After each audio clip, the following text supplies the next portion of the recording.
We know you've wasted company money on training programs. You're fired immediately. Fine. Before I leave, you have 14 minutes to act. Tell your father-in-law that I wish him good luck. The building was already awake, but something vital inside it wasn't breathing anymore. I noticed it when the operations floor felt wrong, too quiet, too orderly, like a machine running without its pulse. Nolan was already at his desk, shoulders stiff, eyes locked on the monitors as if he were trying to memorize something before it vanished. For 13 years. He had been the constant at Accusation Systems, same corner, same battered keyboard. Same habit of fixing things no one else even knew were broken. Vendor heartbeat checks, compliance echoes, contingency stress loops buried so deep most executives didn't know they existed. Everything worked because Nolan never stopped watching. Before Accusation became a playground for consultants and slide decks, he was the reason our systems never embarrassed us. Not a manager, not a speaker, just the man who whispered to the infrastructure when alarms hadn't started screaming yet. Then Lydia Caldwell arrived, the CEO's daughter-in-law, perfect posture, perfect resume. She walked through the glass doors like the company had already been rebranded in her head. She talked about efficiency, about legacy weight, about trimming anything that didn't look good in a quarterly presentation.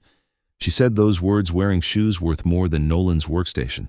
He didn't protest, he didn't argue. He just became smaller, stopped joining team lunches, stopped correcting junior analysts when they broke protocol. That had been his quiet kindness, fixing mistakes without humiliating anyone. When that stopped, I should have understood the warning. I was in the room when Lydia labeled him a training expense liability. We've identified recurring charges tied to internal resilience simulations, she said, tapping her tablet. Can you explain their value? Nolan didn't look up. They're stress models, he said. For the system. For who she smiled. For the company. That smile told me everything. The next morning, HR booked a glass-walled conference room. Nolan arrived early, didn't sit, just placed his badge on the table with practiced precision. This is your termination, Lydia said calmly. Effective immediately. Nolan slid the badge toward her. You have 14 minutes, he said. She laughed. I didn't. Because when the person who is the emergency plan walks away without resistance, it means the countdown has already begun. If you're sitting and listening, try straightening your back a little and looking into the distance for a few seconds to give your mind a break. Where did you start following this story? If you find yourself still here, please subscribe to the channel so we can meet again in the next stories. Nothing broke right away. That was the most unsettling part. After Nolan walked out, Accusation didn't explode into chaos. No alarms, no frantic calls, no red banners across the dashboards. The system stayed online, humming softly, like a patient who hadn't realized yet that something vital had been removed. Lydia took that as proof she was right. By mid-morning, she was already holding court in the executive corridor, talking about clean transitions and decisive leadership. People nodded, smiled, pretended not to notice the way operations felt, heavier, slower, like every task now required an extra breath before it moved. I returned to my desk and logged into the asset forecast dashboard. It froze, not crashed, not offline, just waiting. I refreshed. Same thing.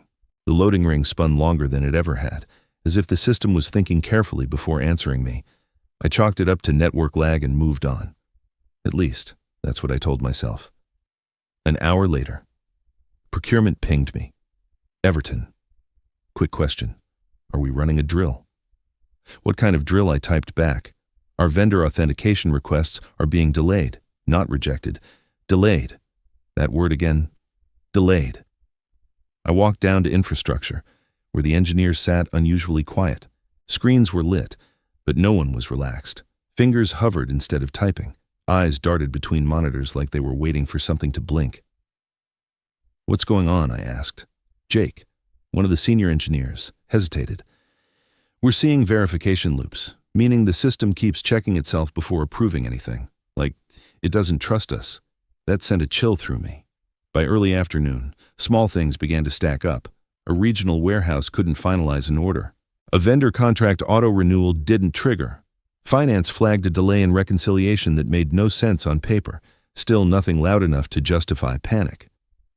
Lydia swept through operations once, heels sharp against the floor. Anything critical, she asked. No, Jake said carefully. Just unusual behavior. She smiled. Legacy ghosts. They'll fade, but they didn't, by the third hour. Erexion felt like it was moving through thick air. Every approval took longer. Every system request paused, verified, re-verified, then crawled forward. I pulled up Nolan's old expense logs out of curiosity. One line item caught my eye: Continuity Protocol Tier C, Instructor-Controlled Simulation. Instructor, not admin, not manager. Instructor. I remembered the way he'd placed his badge on the table, calm, precise, like a man closing a circuit. My screen flickered. A notification appeared, then vanished before I could read it. Across the floor, someone whispered. Is anyone else seeing this? That's when I understood. The system wasn't failing. It was observing. And whatever Nolan had built wasn't punishing us. It was waiting to see if we deserved to keep going. Most people stop here, but the truth lies in the next part. The first emergency call came just after lunch. No agenda, no slides. Just a calendar alert stamped high priority and a row of muted executive faces blinking into existence one by one. The kind of call that meant something was wrong, but no one was ready to say what. Lydia joined last. She looked composed, almost pleased. We're seeing temporary friction in a few workflows. She began. Nothing systemic. I want to be clear about that. No one challenged her. Not yet. Jake shared his screen. A dependency map bloomed across the call, normally clean, linear, predictable. Now it looked tangled. Verification paths looping back on themselves. Approvals rerouting through nodes no one recognized. These checks aren't random, Jake said carefully. They're intentional. Intentional by whom someone asked. He hesitated. By the system. That didn't sit well. Legal spoke next. We've received inquiries from 2 vendors asking why their credentials are being revalidated outside the contract cycle. Finance followed. Revenue hasn't dropped, but cash flow timing is shifting. Shifting. Another careful word. Lydia leaned forward. Let's not dramatize. Systems do odd things after staff transitions. I felt something tighten in my chest. Transitions don't rewrite authentication logic, I said. The line went quiet. Jake pulled up a log. There's a protocol running in the background. It's not listed under active services. It doesn't respond to admin overrides. Kill it, Lydia said. We tried. And it restarts.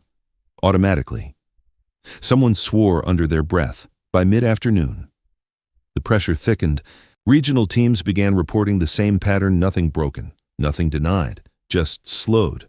Contracts hanging in limbo. Requests waiting for approval that never came, like the company was being forced to think before acting. I excused myself and went back to Nolan's archived folders. He hadn't hidden them. He'd documented everything, but not for speed, for comprehension. One file stood out: instructor override, conditional continuity. It wasn't a shutdown mechanism. It was a filter. I remembered his words.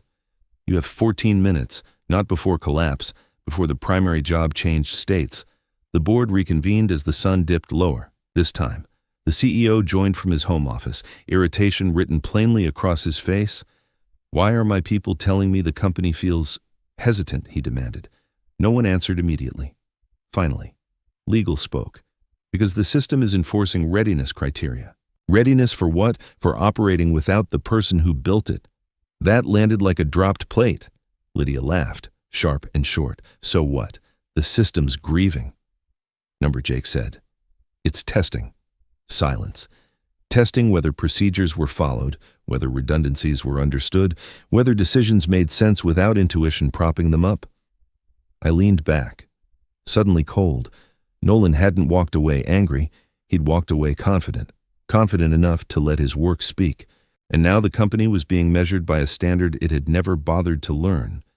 The email came from someone I barely noticed before. Her name was Marisol Green. Buried 3 floors below operations in a windowless compliance office most executives forgot existed.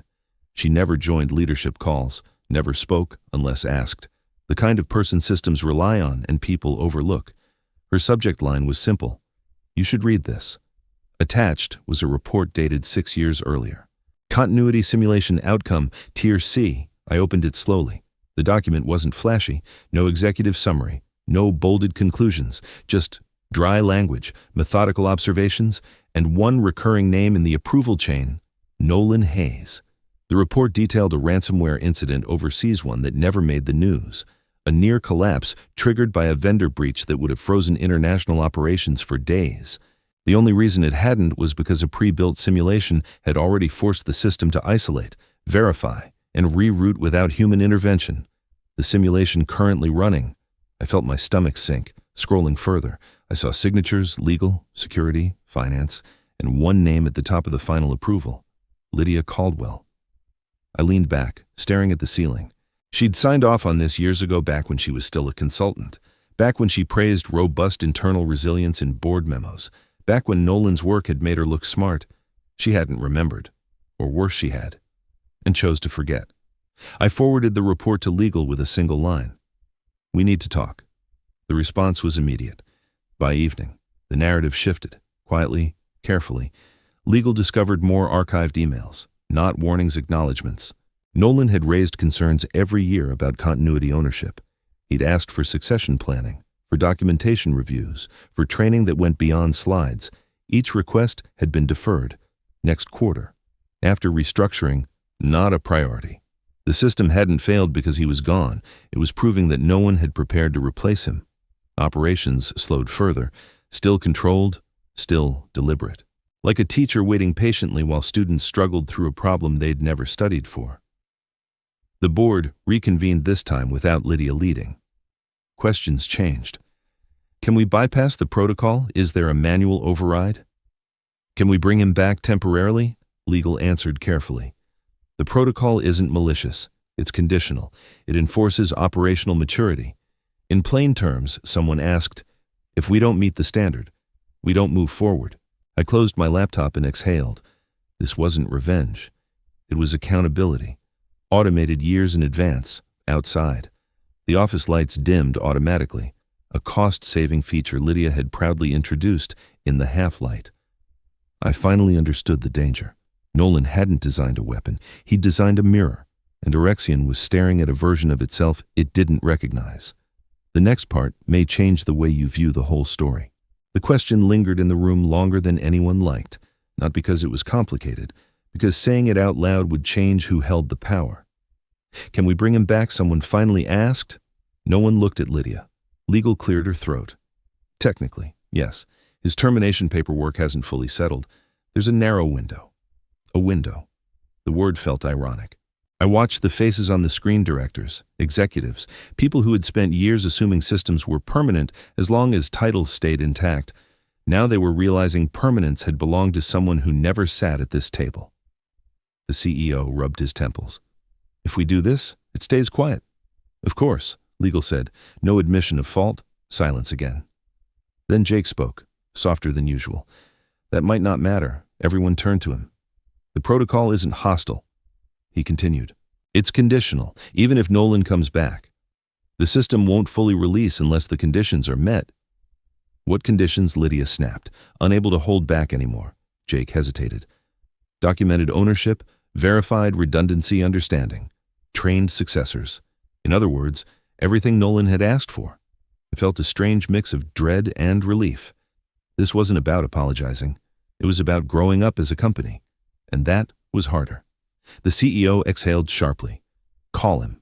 No one moved, finally. Legal looked at me. Everton. You worked closest with him. I nodded. Even though my throat felt tight, I didn't use corporate channels. Didn't use my work phone. I found his number buried in an old emergency contact list I'd never thought I'd need. It rang once, twice, then stopped. No voicemail, no rejection, just silence. I stared at the screen, then tried again with a message. We understand now. We'd like your help. Minutes passed. Around us, the system continued its slow assessment. Some regions partially restored, others stayed locked, like a teacher letting a class pass only the sections they'd studied for. Then my phone buzzed. A reply, just one line. Help with what? No anger, no satisfaction, just precision. I typed back carefully, with making Erexion functional again. Another pause. Then, it never stopped functioning. I swallowed. Then what would you call this? His response came quicker. Evaluation. I read it twice, on the call. The CEO leaned forward. What did he say? He says the company is being evaluated, I replied. No one laughed this time, Legal asked quietly. Did he say what it would take to pass? I looked down at my phone. Another message had arrived. You removed the instructor before the lesson was finished. That hit harder than any system failure. The CEO closed his eyes. Ask him, he said, voice low. What the lesson is? I typed slowly. What do you need from us? The reply came last. Proof you won't do this again. Not money, not a title, not revenge, just assurance. I set the phone down and realized something unsettling. For the first time in years, Orexion wasn't negotiating from a position of strength, and Nolan knew it. Nolan didn't come back to the building. That was the first condition, unspoken, but absolute, when Legal suggested a quiet meeting room. Off calendar. No records. The response came back clean and immediate. I don't need a badge to explain my work, so the board gathered instead. A secure call. Cameras on. No assistance, no spin.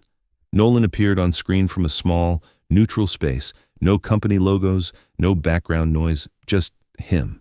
Steady and composed, like this was another routine review. I won't be reinstated, he said calmly. That would defeat the purpose. The CEO leaned forward. Then tell us what you want. Nolan shook his head. This isn't about what I want. It's about what the system requires. Lydia crossed her arms. You're holding the company hostage? No, he replied. The company is holding itself accountable. I just wrote the rubric. He shared his screen. A checklist appeared, not dramatic, not long, but precise. Documented ownership for every continuity layer. Named successors with verified training hours. Removal of discretionary overrides tied to individual authority. Board-level acknowledgement of continuity governance.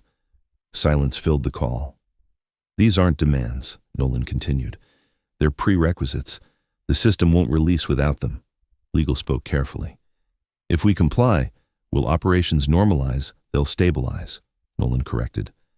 Normalization depends on how honestly you implement them. I glanced at Lydia. Her confidence had thinned, replaced by something sharper. This is excessive, she said. We're bleeding time. Nolan met her gaze through the screen. You were comfortable bleeding people. That landed. The CEO cleared his throat. If we do this, if we document everything, what assurance do we have this won't happen again? Nolan didn't hesitate. You won't, because I won't be the single point of failure anymore. That was the moment I understood. This wasn't revenge. It was succession forced, overdue, unavoidable. Implementation began immediately. Teams worked through the night, not frantically, but deliberately. Nolan didn't issue commands. He answered questions, clarified intent, redirected assumptions. Each completed requirement unlocked a portion of the system, not all at once, never fully, like trust being earned back in increments, by morning. Regional operations resumed, procurement followed, finance caught up. The system didn't reward speed. It rewarded comprehension. Lydia stayed silent. At the end of the call, the CEO asked one last question. Will you stay available? Nolan paused. For documentation, he said. Not authority. Then he disconnected. No farewell, no victory speech, just conditions met and control redistributed. I leaned back, exhausted. Orexion hadn't been saved. It had been rewritten, and the person who forced that rewrite no longer needed to be inside the company to shape its future. From here, the story begins to change direction. The system stabilized. That was the headline everyone wanted. Dashboards smoothed out. Approvals flowed again. Vendors stopped calling. By all visible measures, Orexion had survived. The board breathed easier. The CEO slept that night. Lydia did not, because once the system stopped evaluating processes, it began evaluating decisions. The first sign was subtle, an internal audit request routine, unannounced flag decision acceleration anomalies tied to last quarter's restructuring. Nothing accusatory, just questions, requests for documentation, justifications, sign-offs. Most of them bore Lydia's name. She dismissed it at first. Cleanup. She called it post-transition noise, but the requests didn't stop. They multiplied. Compliance wanted to understand why continuity governance had been centralized under a single executive sponsor. Risk wanted to know why succession planning had been deferred despite repeated recommendations. HR asked for the rationale behind terminating a role categorized as critical infrastructure knowledge holder. That phrase circulated quietly. Critical. Infrastructure. Knowledge. I watched Lydia's calendar fill with meetings she hadn't scheduled. She started arriving early, leaving late. Her heels no longer clicked with confidence, they hurried. Her voice sharpened. Emails grew longer, more defensive, packed with language meant to sound decisive and landed brittle instead. The board convened again, this time without Nolan, without urgency. Just review. Legal presented findings calmly. No drama, no judgment, just timelines and facts, decisions made, warnings noted, reports signed and not read. Lydia spoke twice, both times. She framed her actions as necessary modernization, both times. The room stayed quiet afterward. Finally, the CEO asked a question that didn't need an answer. Did anyone challenge these decisions? Silence. Then someone said, "The system did."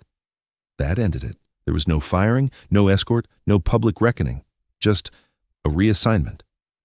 Lydia was moved to a strategic advisory role, external-facing, non-operational, a graceful step sideways that everyone understood as a removal from the engine room. She didn't protest. I saw her pack her office over 2 evenings, efficient, careful. She avoided eye contact. On her last day, she paused by operations, watching the floor like she was trying to understand what she'd missed. She didn't speak to me. I don't think she knew how. The system didn't celebrate. It didn't punish. It corrected. Orexion emerged quieter, slower to act, more deliberate. Ownership maps were pinned to walls. Training sessions ran long. People asked questions they'd never bothered with before. And Nolan. He sent one final document, no email, no message, just a shared file titled Continuity, Final Notes, at the bottom. One line. Systems don't fail when people leave. They fail when no one learns. I closed the file and sat back. The company hadn't lost a battle. It had lost an illusion. And that, I realized, was the most expensive thing Lydia had ever taken for granted. She found him where no one else would have looked, not at a competitor, not at a consultancy, not even online. Lydia waited outside a small municipal building on the edge of the city, one of those places people only notice when something breaks and no one knows who still remembers how it works. Nolan came out carrying a thin folder, coat folded over his arm, moving with the same quiet efficiency I'd seen for years. She said his name once. He stopped, turned. "No surprise, I won't take a meeting," he said calmly. "This isn't a meeting." She replied, "It's a conversation." He considered that, then nodded once and stepped aside to a bench beneath a leafless tree. He didn't sit. She did. For a moment, neither spoke. "I didn't know," she said finally, "about how deep it went." "That's true," he replied, "and also irrelevant." She flinched. "You could have warned us." "I did," he said, repeatedly. Her jaw tightened. "You let the company suffer." He shook his head. "I let the company reveal itself." She looked up at him, eyes sharp now. "You enjoyed it?" "No," he said. "I finished it." Silence returned. Heavier this time. "I built my career fixing messes." She said, "Taking control when others hesitated." Nolan nodded. "And I built mine making sure no one needed to." That landed harder than she expected. She stared at the pavement. "You made me look reckless. You made yourself operationally lonely." He replied, "I just removed the scaffolding." She exhaled. Slow. "So what now?" He finally sat, placing the folder between them. "Now the system belongs to the company, not me, not you." "You could have taken more," she said. "Leverage, compensation, public acknowledgement. I already had what I needed," he replied. And that was proof. She looked at him, searching for something: anger, triumph, regret, found none. "You know they'll say you were difficult," she said quietly. He smiled, faint but genuine. "They always do. It's how organizations grieve competence." She laughed once, bitter, then stood. "I won't undo what I did," she said, "but I won't repeat it." He stood as well. That's all the system ever asked for. She hesitated. "Will you ever come back?" He shook his head. "I never left the work, just the building. They parted without a handshake, no witnesses, no closure anyone else would recognize. Later that night, I received a message from Nolan forwarded through legal. Brief and final. The evaluation is complete. Below it, a timestamp and one more line. You passed. Barely. I leaned back and let the weight of it settle. Not relief, responsibility, because now that the mirror had been lifted, there was no excuse left for looking away. The story didn't leak the way scandals usually do. There were no headlines, no anonymous sources, no late-night panels arguing about culture and accountability. What spread instead were questions, quiet ones asked by partners, auditors, and regulators who had felt the slowdown before they ever heard an explanation. Orexion's reputation didn't collapse. It thinned. Vendors requested more documentation. Clients asked for continuity assurances in writing. Due diligence cycles stretched longer. Nothing hostile, just careful. Like the world had decided to listen more closely to how we answered. Inside the company, the shift was unmistakable. Meetings grew shorter and more precise. Slides carried footnotes again. People stopped assuming someone else had checked the box. Training sessions filled up without reminders, not because anyone was afraid, but because they finally understood why it mattered. I was promoted quietly. No announcement, no applause, just a new title and a longer list of things that could go wrong if I got careless. The CEO called me into his office one afternoon. The windows were open, letting in city noise sirens, traffic, life continuing without regard for our internal reckonings. You saw it coming, he said. I didn't deny it. I ignored parts of it. He nodded. We all did. He offered me a choice: keep things running as they were, only more documented, or change how decisions were made, even if it cost speed and comfort. What would Nolan do, he asked. I thought about that, about the checklist, the conditions, the absence of ego. He'd make the system smaller. I said, so people had to understand it. The CEO smiled once, then do that. The changes weren't dramatic. They were surgical. Fewer overrides, clearer ownership, redundancy training that forced people to explain, not just execute. Authority redistributed until no single absence could paralyze us again. Some executives resisted, a few left, most stayed. Weeks later, I received a final message from Nolan. Not advice, not oversight, just a note. Remember, continuity isn't about survival. It's about dignity under pressure. I saved it. Lydia's name faded from internal conversations. Not erased, just no longer central. She joined a board elsewhere, spoke about transformation in interviews, used words like lessons learned. I didn't watch them. What stayed with me was the quiet after, the way the company moved, now slower. Yes, but steadier. The way people checked with one another instead of assuming. The way systems felt less like magic and more like responsibility. One evening, long after the last meeting ended, I walked through operations alone. The monitors glowed softly. No alerts, no waiting rings. Just motion that made sense. I understood then what Nolan had really given us. Not protection, perspective. And once you have that, there's no going back to pretending you don't. Orexion didn't celebrate its recovery. There was no town hall victory speech, no internal email praising resilience, no slide declaring a successful transformation. The company simply continued. But it did so differently now, like a person who had survived a close call and no longer mistook luck for strength. Months passed. Processes settled into their new shapes, smaller, clearer, harder to hide behind. People learned the systems not as black boxes, but as responsibilities when something slowed. No one asked who can override this anymore. They asked, why does it exist this way? That question changed everything. I noticed it in the smallest moments. An analyst refusing to approve a shortcut because she couldn't explain it. An engineer rewriting documentation that no one had asked for yet. A manager admitting, out loud, that he didn't understand a dependency and needed help. There was dignity in that. One afternoon, I received a calendar invite from an unfamiliar address. No subject line, just coordinates. I found Nolan at a quiet cafe near the river, the kind of place that didn't rush you out. He looked the same. Calmer, maybe, like someone whose work had finally been allowed to finish.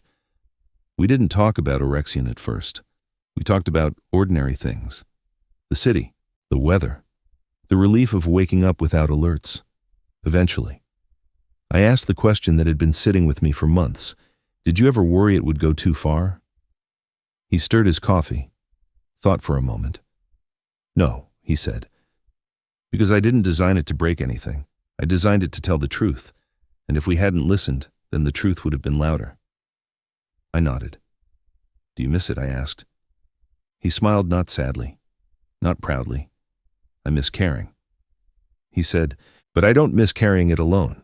That stayed with me when we stood to leave. He paused.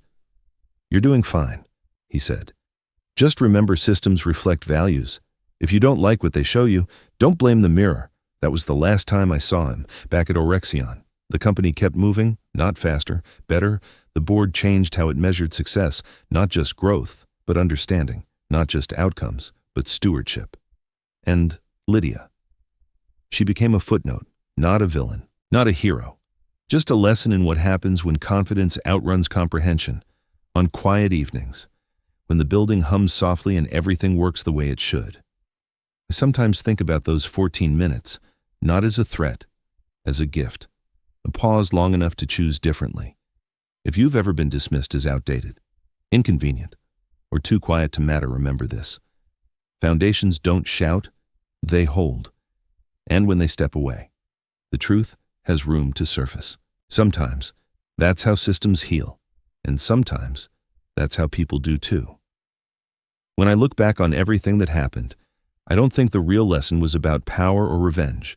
It was about how quiet competence is often mistaken for weakness until it's gone.